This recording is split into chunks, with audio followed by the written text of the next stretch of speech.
Hello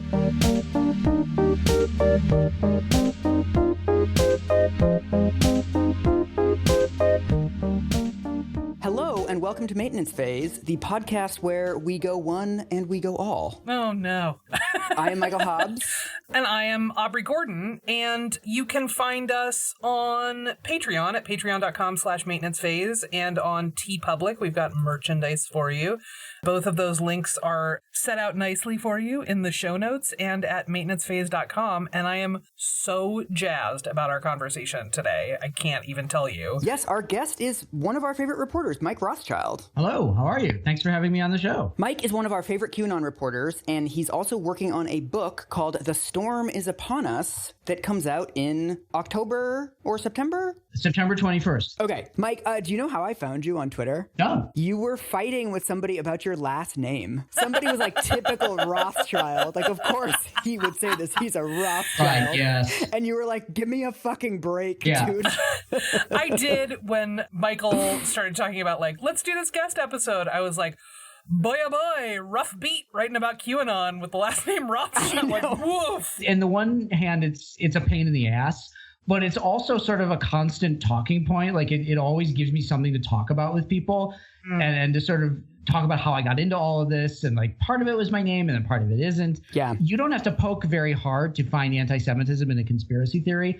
And their reaction to my last name is almost always the thing that I see. Yeah. And importantly for this show, Mike also used to cover wellness scams. Yeah, I talked a lot about pseudoscience and wellness and woo-woo stuff and, you know, anything that comes in a bottle and purports to do a bunch of different things or cure a vast array of diseases was sort of my jam before I really got hardcore into conspiracy theories. This is our jam, too. This is our mutual jam. Extreme jam. I'm curious about, did you have any particular favorite stories that you covered when you were sort of doing wellness reporting? Yeah, I wrote, I think it was beginning of 2014, I wrote a piece for the blog of the critical thinking podcast Skeptoid on the oil pulling phenomenon. I don't know if you guys are familiar. No. Sure am. Okay, so oil pulling, just for those of you who are mercifully unfamiliar with this, is the idea that if you swish a small amount of oil, whether it's coconut oil or olive oil or palm oil, in your mouth and pull it through your teeth and then spit it out, you will be ridding your body of toxins. This was like a huge thing maybe 5 to 10 years ago. Yeah, it was mentioned, not the piece, but oil pulling itself was mentioned on the Dr. Oz show. Oh, no. And one of the interesting things I figured out was that you have these kind of pseudoscience cure-all things that purport to treat everything and things that have nothing to do with each other. Like people thought oil pulling would cure your asthma and it would cure your acne and it would cure your AIDS. None of those things have anything to do with each other. Right. And you run into this stuff, certainly with COVID and with QAnon, with the MMS, the bleach solution, where it's, you know, it claims to treat everything under the sun if you survive taking it. Right. And also this thing of like, there's no actual scientific mechanism behind any of these things. It's just like, it's a thing that cures stuff. Right. But there's no reason why something would cure a skin condition and also like an immune suppressing virus. Right. By briefly being in your mouth. Yeah. Totally. So we wanted to have Mike on to talk about the wellness woo-woo to QAnon pipeline. This is something we've noticed over the last 18 months, that there is a weird entry point into QAnon conspiracy theories through yoga and toxins and cleanses and stuff.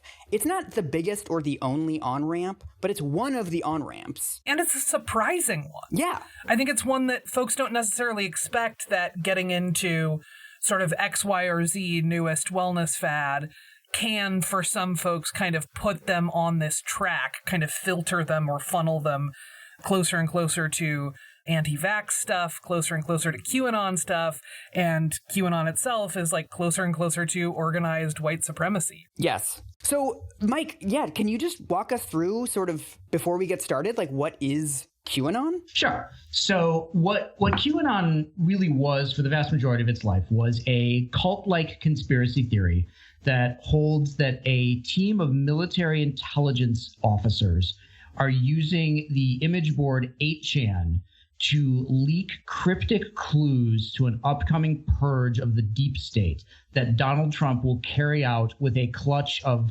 hundreds of thousands of sealed indictments. And that once these indictments are unsealed, the entire Democratic Party, the entire finance apparatus, big business, Hollywood, celebrity will all be taken down in a giant storm of arrests that has been called the Storm or the Great Awakening. And that after all of these horrible people are taken down and charged with treason and pedophilia, we will enter into a great utopia of peace and freedom and prosperity. Right. It's what's amazing to me is that a lot of people who are like kind of QAnon supporters don't necessarily identify as such, but they're often getting these posts that are like hashtag save the children or hashtag why won't they come home or something like that. These things that seem very innocent online. Like, of course, who wants to kidnap children? Nobody, right? So you're like, I'm going to raise awareness of this child safety thing. But then that ends up being an entry point for a lot of people into weird, like racist, anti-science. Like, it just seems like it's a really difficult thing to track because it seems to mean something different for everybody. Yeah, that's a big part of it. The polling on QAnon is kind of all over the place, and the percentages are fairly low. But when you get into asking people whether they believe that the election was stolen or whether they believe that there are vast pedophile rings at the top of Hollywood and the Democratic Party, the numbers shoot way up. Yeah. So you get a lot of people who believe in the tenets of QAnon, believe in the mythology of QAnon, but either still don't really know anything about it or actively claim that they aren't part of it. They'll say, I'm not one of those crazy QAnon people. I don't think JFK Jr. is alive. I just think that there are child trafficking tunnels underneath Central Park. It's like Obamacare. When you ask people, like, do you like Medicaid expansion? Do you like kids being able to stay on their parents' insurance? They're like, yeah, I love all that stuff. That's great. Do you like Obamacare? No, fuck Obamacare. Like, well, that's what Obamacare is. You actually like Obamacare. This is like a very classic political polling thing too, right? That like, anytime you ask people like, do you like new taxes? They're like, no, get out of here. And then you're like, do you like new services for children and seniors? They're like, yes, that sounds lovely. Thanks. Right. Right. You're like, well, what do you think are the main like misconceptions about QAnon? Just, I guess, as a God, do you say movement? What even is the noun that we're using? Well, that's another tricky one. And what you run into with QAnon very quickly is that it's not any one thing. Yeah. It is a political movement, but it's not like a political party. Mm-hmm. It has a lot of new religion aspects, but it's not really a religion. It's very evangelical Christian in its tenets. It's very cult-like, but it's also not entirely a cult because it's missing some of those critical ingredients. So a lot of people tend to cover QAnon through one angle. They'll cover it through the cybersecurity angle or the sort of conspiracy angle or the cult angle, and they miss a lot of other aspects of it. QAnon, I think, is so successful. I hate to use that word, but I think you really have to, because it caters to so many different people in so many different ways. And that's what makes it so virulent and so difficult to get people out of. I'm curious about sort of what the wellness pipeline part looks like, right? Like, where does it start for folks? Sure. So it really starts in terms of psychology. It starts with the distrust of authority. So it starts with the distrust of what we're being told by experts, by the media, by big pharma, by popular doctors. We think that we are being lied to all the time by everybody. That's a big part of QAnon, is that the media is not telling you the truth. The Democrats aren't telling you the truth. Even a lot of the Republicans aren't telling you the truth. But Q tells you the truth and Trump tells you the truth. Right. And it is one of those culty aspects. Trust us, don't trust the outside world. But where so many wellness conspiracy theories and big pharma conspiracy theories and anti-vax conspiracy theories come from is just this basic distrust of what we're told. We feel constantly everybody is trying to get one over on us. Everybody's trying to screw us, trying to hurt us, trying to take our money. Mm-hmm. So that's really where a lot of it comes from. It's just this basic idea that the outside world is out to get you. And so much of that is wrapped up in corporations and in medicine. I mean, speaking of Dr. Oz, that's also almost word for word what you hear from a lot of these wellness influencers. Right. I saw a magazine called What Doctors Don't Want You to Know at Whole Foods.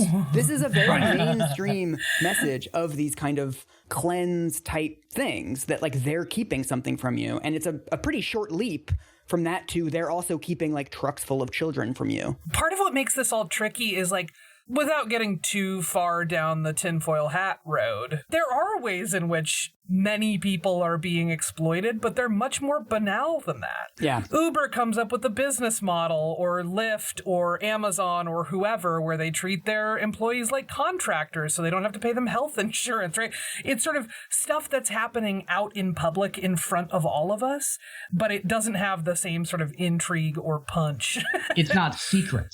Right. And that's so much of what drives conspiracy movements like QAnon and wellness conspiracy theories also, is this idea of secret knowledge, that there is a clutch of secrets that the powerful people have access to, the powerless people, i.e. us, do not have access to. And somehow by believing in QAnon or reading these, holistic healers and all these other people who have sort of built themselves up as experts in this fringe world, you have access to the secret knowledge. You are let in to the darkest things that they, whoever they is, don't want you to know about. And now you can prepare yourself. You can fight back. And that's very compelling and that's very powerful, especially during a pandemic. What is your sense, Mike, of what percentage of QAnon people sort of do come in through the wellness woo-woo track? It's very hard to pin any kind of numbers on any of this, but I would say that probably during the pandemic, quite a few people did. You had the explosive growth of these Facebook groups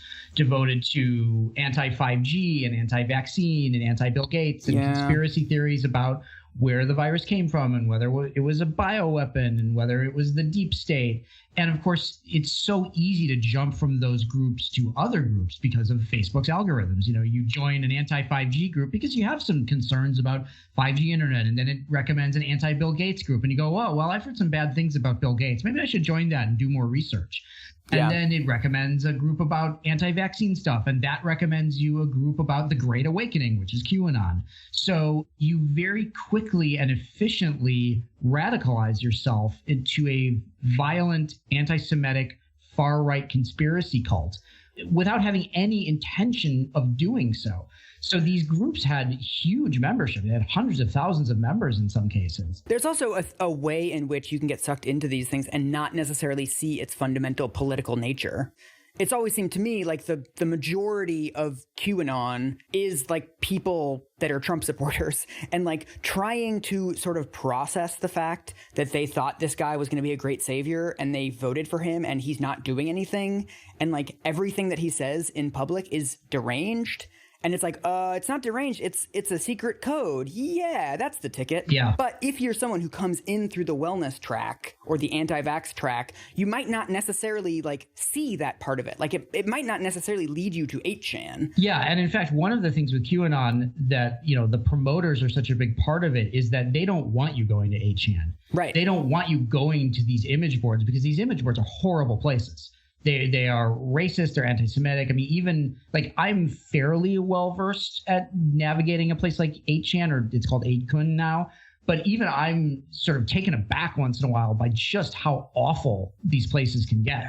People don't embrace things like that. You don't want to be linked to that. Yeah. So, they don't want boomers and sort of yoga moms going to the anti-Semitic meme part of 8chan because that's going to turn them off, because those people don't think of themselves that way. They don't think of themselves as racists or anti-Semites. They just have questions. They want answers. They need to understand why things are the way they are. And sometimes that will eventually lead to anti-Semitism, but it's done in a very kind of soft, gentle, justifiable way. It's not Holocaust denial. It's just like, maybe these banks don't have our best interests in mind. And who controls these banks? So it's very gentle and soft. And that's where so much of this wellness stuff is. Right. It's like gentle and soft unless you're Jewish. Right. And then you're like, no, I got it. Yeah. Like message received. Mike, are there any prominent examples of wellness influencers who have gone down this track? Yeah, there's some lifestyle influencers and mommy bloggers and holistic people who have hundreds of thousands of followers who got really into this stuff right during the Wayfair thing and the big Save the Children explosion. Like I saw a couple, and I can't remember her name. I mentioned her in the book, but pandemic parenting has turned my brain into pudding, so I can't remember anything. But there's some Instagram influencer has like 1.5 million followers who just started talking about trafficking children and Wayfair and what they're doing to these kids. And you can tell that the engagement was bringing in people who had no idea what QAnon was, have no idea about the deep state, but they're really concerned about kids. So they get mixed up into all of this, and then they start to go down these rabbit holes because these rabbit holes lead them to what they believe are answers. And is it mostly through Facebook that this is happening in your experience? It's Facebook and Instagram. Yeah. It is also YouTube. I mean, all of this stuff has changed now because there have been so many crackdowns finally. But for a long time, it was Facebook groups where you would sort of meet and congregate with other people. And it would be Instagram where some influencer that you followed started to talk about this stuff, and it would start to pique your own interest. Why do you think Facebook and Instagram are so central to it? Like, why is it Facebook and Instagram and not Twitter, do you think? Facebook and Instagram really have that kind of visual aspirational culture. Yeah. You know, you can aspire to look as good in a bikini as I do. I think I look great in a bikini, by the way. Facebook and Instagram are also tools that we just use to tell people what's going on in our life. Right. And also, it's so easy to make sort of unsourced claims on Instagram. Totally. Like these visual posts, like the infamous one that children were 66,667 times more likely to be kidnapped by traffickers than to get COVID. What? Which is like completely absurd. But like it was one of those image memes, and it like it had like the Instagram aesthetic where it was like pink lettering on like a cute background, and it got shared to infinity over the summer. And it's just completely nuts, and nobody ever even proposed a source for it. But it's just an easy thing to share and be like, I'm helping kids, bloop. Yeah, and a lot of the Q proofs and memes are very ugly looking, like they're the Pepe the Frog stuff.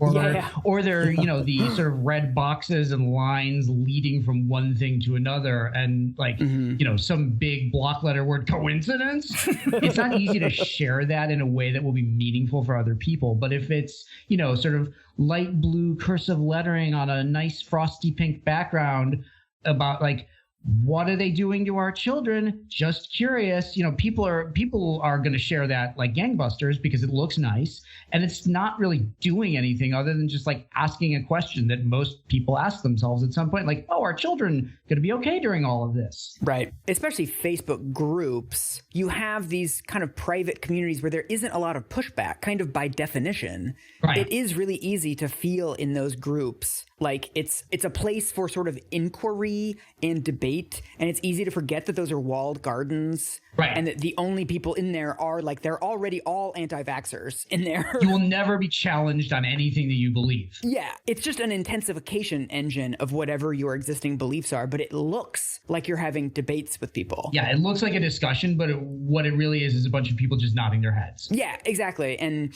I've interviewed various people in various stages of like Q hypnosis over the years. And one of the big things that I found anyway is there's this thing of like, why can't I ask the question? Right. Like, it seems like that's an entry point for a lot of people too, that you see people saying like, the vaccines, like after people got the vaccines, half of them died. Why aren't I able to ask this question? And it's like, well, because that's not true. Like, that's a fake fact that you made up. And the reason you're not allowed to ask that question is because it's fake. But then it becomes like, I'm against censorship. I'm for free speech. Well, it's also very linked to anti-vax logic, right? Like, I'm not against vaccinations. I just think that parents should be able to choose for their own children, right? Exactly. Which has become sort of this, like, often feels incredibly transparent bad faith argument, right?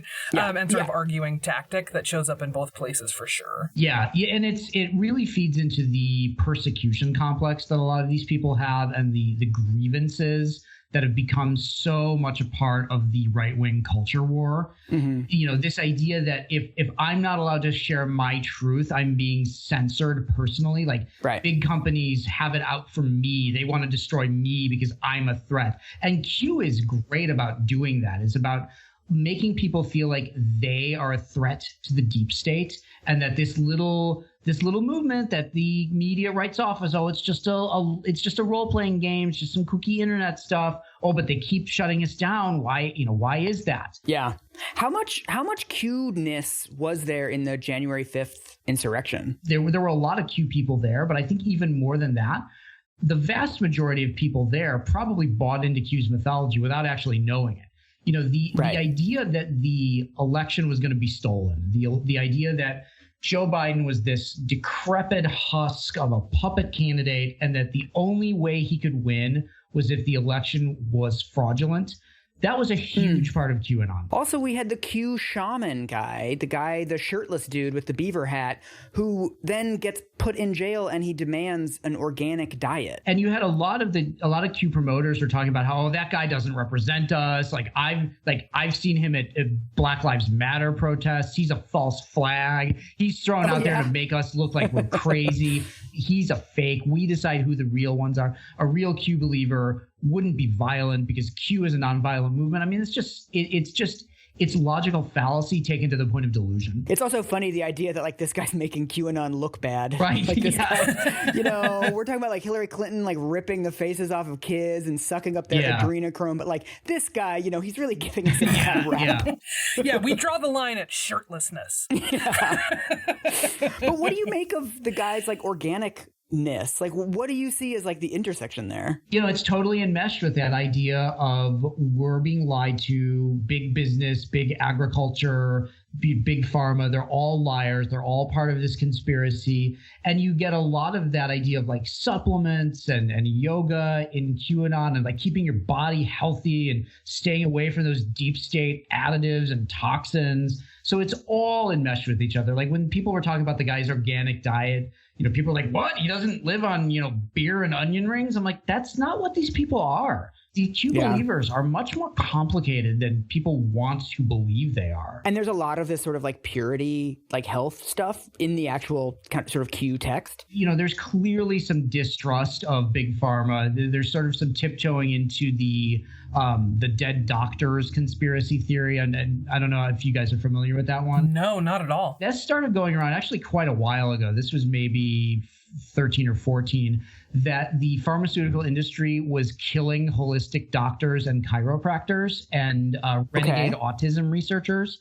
And it was a chiropractor who died of cancer and a dentist who died at age 85. Right. This is all tied together with QAnon because it's all this idea that, there's a powerful entity that will kill anybody who gets in their way, and only research can stop them. And Q and wellness fit together perfectly there. Do you find the same tactics, Mike, between wellness scammers, selling people fake supplements, and QAnon people? Are they using the same, rhetorical tactics to suck people in? Yeah, they really do. They use the same basic marketing tactics of they don't want you to know about this.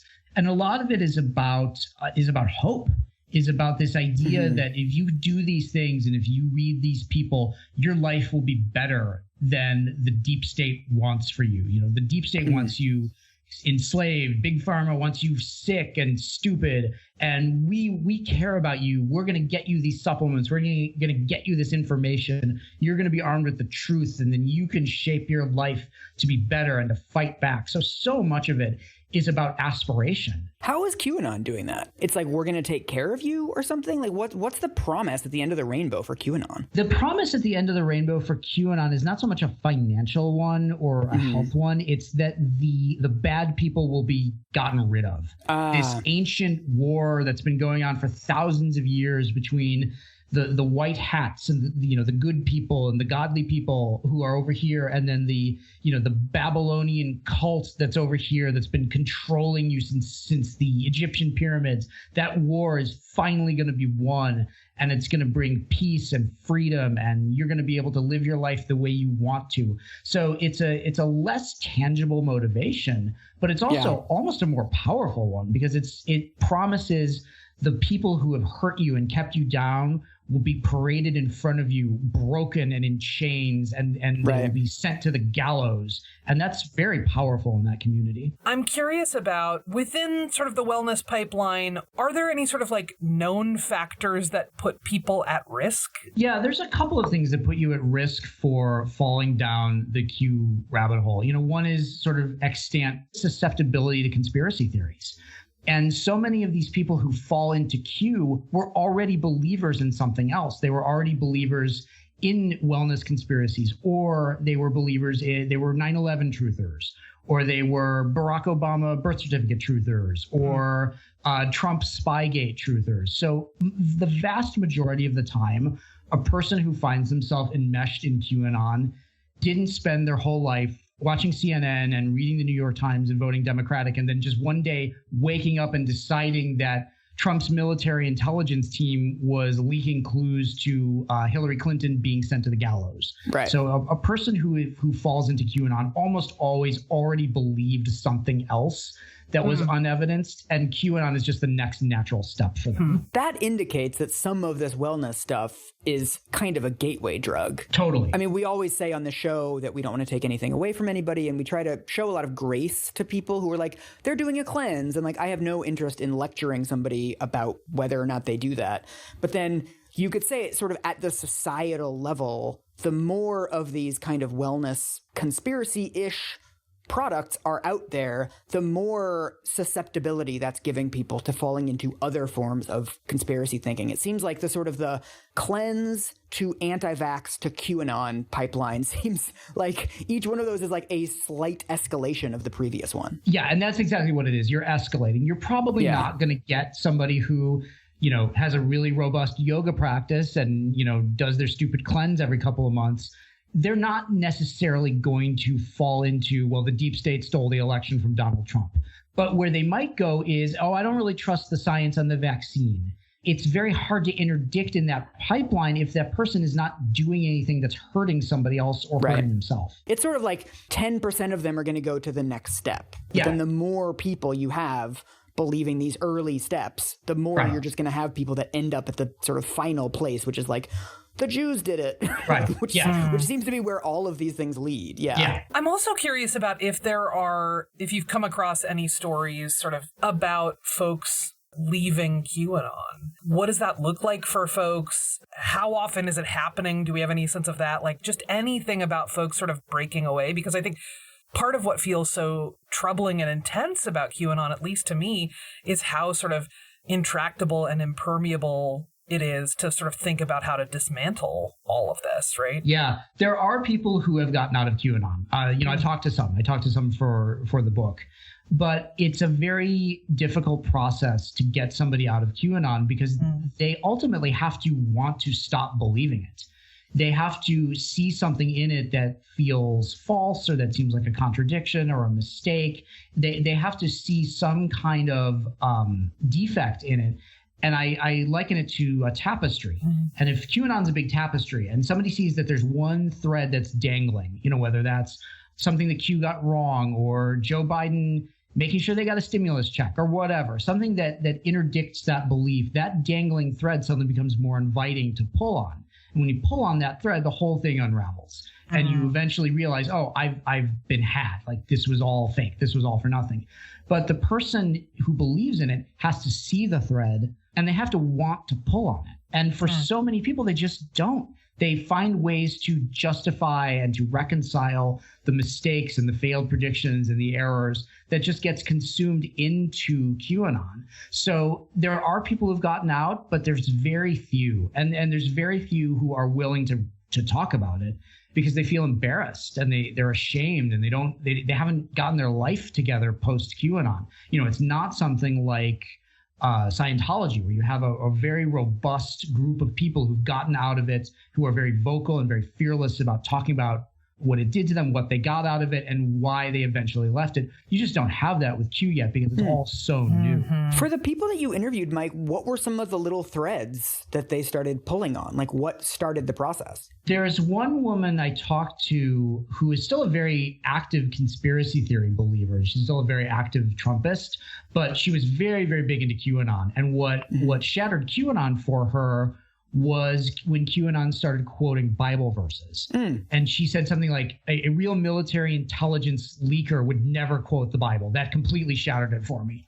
Jatarth, the Australian guy who's done a ton of media in the last few months or so, I'm actually really proud of this. One of the things that helped get him out was reading something that I wrote about the sealed indictments aspect of QAnon. And that was all based on just a misreading of public records. And like, that's not how the justice system works. But the thing that got him originally, that first pulling on the dangling thread, was when somebody asked Trump through Q to use the phrase tip top. And then 3 months later, Trump used the phrase tippy top in talking at the White House Easter egg roll. And people are like, oh, he did it. He's listening to us. It's Q-proof. And like, well, no, he did it 3 months later. But also, he's used that phrase many other times. And so for Jitarth, it was looking up the phrase tippy top because they're like, oh, it's such a unique phrase. Only Trump would use that if Q was telling him to. And Jitarth realized that Trump had used it many other times. There was a speech in the run-up to the election where Trump was talking about how we're going to make the nuclear arsenal tippy top. And for Jitarth, it was just that one instance of, wait a minute, Q didn't catch anything here. Trump just uses this phrase. And it was only a matter of time before he was going to do it again. And like, if Q was wrong about that, what else was he wrong about? Yeah, I guess it's the replacement of the community, too. That there aren't as many, I suppose, Facebook groups for sort of XQ or Q questioning, or the tractor beam that pulls you into Q is much stronger than the tractor beam that pulls you out. Totally. It's, there are any number of ways to get into Q. And once you're in Q, there's any number of people who will comfort you and play up the delusions that you're having because they're probably having the same ones. But for getting out, it's a very, very lonely process because most of these people have just pushed away their support systems. Right. So one of the things I talk about in the book is, what to do and what not to do to help a person that you care about who is a Q believer. So what are the do's and don'ts, Mike? Sure. Well, the basic do's are to maintain communication with that person. It can be very tempting to just cut that person out of your life entirely. But what you want to do is to maintain a line of communication, something that's very apolitical, something that has nothing to do with QAnon. Every so often just check in, just see how they're doing. What do they need? If it's somebody who is in your immediate pod or your immediate family, like, hey, I'm going to the grocery store. Do you need anything? Don't talk about QAnon. Keep things very general about shared experiences, shared likes and dislikes. The kinds of things that make you a very safe conversation companion. Don't try to debate them out of it. Don't try to debunk them or fact check them or insult them out of it, because all of those things are things that are just going to drive somebody deeper into the belief and feed that persecution complex. But if you can kind of cast yourself as a safe person and as a lifeline. And if that person does start questioning QAnon, they're going to look at you as a person who they can talk to about this, because you've already proven that you are a person who is not going to judge or mock them. Right. And that's all going to be a very individual journey. But it is very personal and it's very one-on-one. There's no real large-scale way to de-radicalize people out of conspiracy theories, because each person gets something different out of it. Yeah. It's basically just extremely labor intensive to do this. Yeah.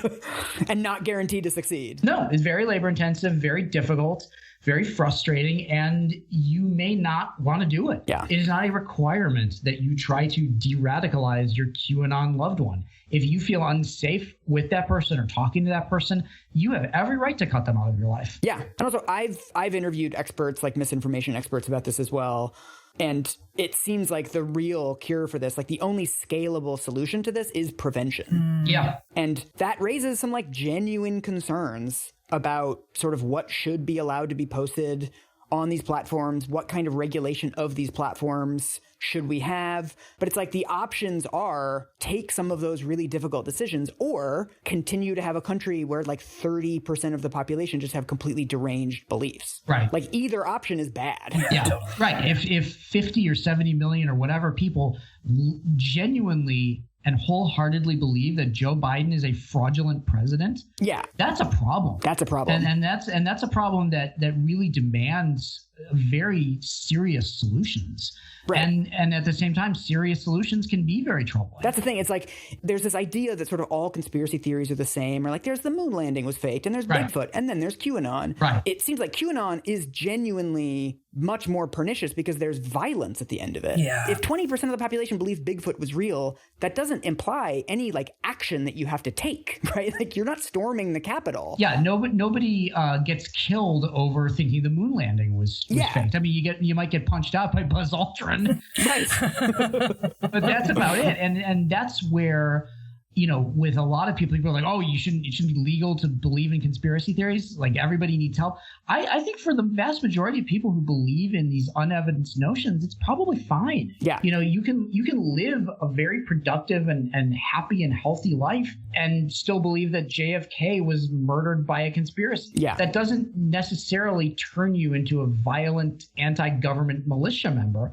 But with QAnon, it's a heck of a lot more likely because it's an intrinsically violent conspiracy movement. Yeah. And it has a body count, right? Like there have been people who've been killed by QAnon supporters. Oh, yeah, 100%. I mean, murders, vandalism, arson, kidnappings. Nobody should have been surprised by the violence committed by Q believers around the Capitol insurrection. Like they'd been doing it for 2 years already. And in a lot of ways, it has its roots, right? The sort of rhetoric of the deep state and the New World Order, all of that stuff has its roots in the Oklahoma City bombings and to Ruby Ridge and to sort of bigger face-offs that my fellow older millennials may recall from our childhoods, right? That like this is all also sort of an extension of some like original recipe anti-Semitic conspiracy theories, right? Yeah. QAnon is, this idea of the deep state or the cabal, it's the New World Order, it's the Illuminati, it's the Trilateral Commission, it's Bohemian Grove, it's the Council on Foreign Relations, it's the Freemasons, it's the Catholics, it's the Jews. There's always been this need for a powerful, organized group of shadowy string pullers. And Q is just the next version of that. But Q is really the first one that allows you to take the fight back to them. Yeah, the Bigfoot people don't do that. No, they don't. Even a lot of wellness people don't do that. The other thing that is sort of coming to mind as we're talking about all of this is I'm just thinking about there is no part of my worldview that really aligns in a meaningful way with any part of the worldviews of many of the folks who are involved in QAnon, right? And at the same time, I am also thinking about how profoundly lonely a lot of this must be, right? To sort of lose family relationships, to lose friendships, in some cases to lose jobs, or to go to prison or what have you, right? That all of this seems profoundly lonely and isolating. And if the community that you have is this sort of like internet community of other people who believe the same things that you do, it's really easy to see just on a personal, emotional level how folks continue to sort of gravitate away from folks who are rejecting them or laughing at them or poking holes in this. Right? Like you can see how our collective responses for folks who are not part of QAnon to QAnon also sort of accelerate some of those dynamics. Yeah, you have a real sense of isolation and of loneliness and of not taking pleasure in the things that used to give you pleasure because all you see in them now is the evil. Ooh. There was one thread of this a couple years ago on Vote, the now defunct, absolutely horrible Reddit knockoff of people just like talking about stuff they couldn't enjoy anymore. And I don't know why it's this one that sticks in my mind, but it's this guy talking about how he's like, I used to love the band Tool, but now I can't imagine they're not CIA funded, so I can't listen to them anymore. I'm like, first of all the bands. I know, Tool's good. Leave Tool out of this, you guys. Yeah, no, Tool should be on your side here. Yeah, Tool is dope. Theoretically, but the absolute specificity of his misery really stuck with me. I feel like sort of the further that I get into QAnon world, the more I'm just sort of overcome by this deep sense of sadness, right? From the folks who are there, from sort of the cultural impacts of it, all of that kind of stuff. And also earlier with Mike, when you were talking about people don't take pleasure in the things that they used to take pleasure in and they feel really sad. I was like, are we ticking down the list of DSM symptoms of major depressive disorder? Because it really, it's really sort of striking. Well, I also think, okay, maybe we should end on like a slightly more optimistic note of what would all of us recommend for, I guess, like wellness spaces or alternative medicine spaces, right? Because you can imagine those communities being really positive for people, or you can imagine those communities sinking down this like nihilistic abyss with the QAnon people. Like, how can we make sure that the wellness stuff we talk about isn't becoming a gateway drug to this? Yeah, that's a really good question, because it's so individualized how everybody takes that journey through the pipeline, from just some sort of gentle conspiracy theorizing and, wanting answers to storming the Capitol. Yeah. But I think what we have to do is kind of monitor the people in our lives and just make sure they're okay. Make sure they're not falling down these rabbit holes. And if you do start to get those signs, like, step in early and let them know, hey, I still care about you. Hey, let's talk about this together. And if you step in really early and let that person know they're not alone, they're not being persecuted, I think if we have a way of stopping this before it gets really bad, that's probably it. I would also say for folks who are in any kind of leadership role or active role in wellness spaces, particularly online wellness spaces, I would say really stripping out that what doctors don't want you to know kind of logic. Yeah. Just getting that rhetoric out of your life feels really important. The other thing that I would say is, and this is like a big ask of folks, and I recognize that, is like actually fact checking stuff that you share. If you are hearing from folks about oil pulling or anti-vax stuff or like whatever sort of the realm is, like citing things that look like facts without knowing whether or not they're facts is a passive but still very harmful thing to do. It's also difficult for sort of people like us who talk about like institutionalized fat phobia or institutionalized racism or something to say that like this entire system is against you. In some cases, that's true. Yeah. Like, there really are blind spots in institutions, right? Like, and that's what a lot of good journalism does, is point out those blind spots. But I think it's really important to realize the limits of that sort of us versus them kind of framing of every single issue, and making it seem like there's some sort of deliberate conspiracy of, doctors don't want you to know this. And, there's some meeting once a year in Switzerland. It's like, no. The knowledge is being suppressed. I think like the deliberateness is usually when I start to get nervous, because oftentimes it's like it's an institutional blind spot because like schools don't teach it. And it's not part of sort of residency training requirements. And so people who are doctors have these kind of institutional blind spots, but they're not necessarily like sitting around like, let's destroy fat people's health. Right. It's much more inchoate than that. And that's what we know about real conspiracies as opposed to conspiracy theories, is that it's just a lot of like cluelessness and not thinking things through, and not people who are members of those groups being in the room. It's not like people twiddling their mustaches. No, it's so much more of just people not being good at their jobs, just not thinking things through, or not taking that extra step and understanding not just that these things are happening, but why these things are happening. Yeah. And I think you have to understand that it does provide something to people, and it does fill holes, and it does answer questions. And if you were able to get your head around that, as nuts as it seems that somebody could find meaning in this insanity, you're going to go a lot farther to being able to combat it. This feels like a good sort of clarion call for all of us to get better at separating out responses that are personally satisfying or cathartic to us versus responses that will actually help reach someone and help them sort of escape the path that they're on, right? And in some cases, your goals might be to pull a family member back from QAnon. In some cases, your goals might be to protect your own boundaries and your own sense of self and whatever, and go, I can't actually do it anymore. I'm so sorry. Both of those are valid decisions, but just getting better at, okay, here's the situation I'm in. Do I want to take care of me? Do I want to take care of this person? What's the balance that I'm going to strike in doing those things? And what are my strategies for doing it? It seemed like that could help all of us quite a bit, not only in reaching more folks, but also in terms of like protecting our own peace of mind, right? Aubrey just wants to keep tweeting abuse at people who are on cleanses. Listen! That's the main If thing. I've said it once, I've said it 1,000 times. Your celery juice does nothing. That's not true. She's just searching for anybody tweeting about celery juice. Be like, first of all, Susan. I am itching for a fight, man. Thanks Thanks so much for doing this, Mike. Oh, I'm happy to. This is great. I can babble about this stuff all day, and to be able to babble to two people who have some understanding of what we're up against with this is just terrific. Where can people find your work and your book, Mike? Sure. The book is available for pre-order anywhere you pre-order books. You can find me on Twitter at RothschildMD. So it's just my last name, MD. Dr. Rothschild. Not a doctor. Please do not consult me for medical advice. I have a photo of a rash I'm going to send you. No, Mike. You do some oil pulling and then it'll just go away.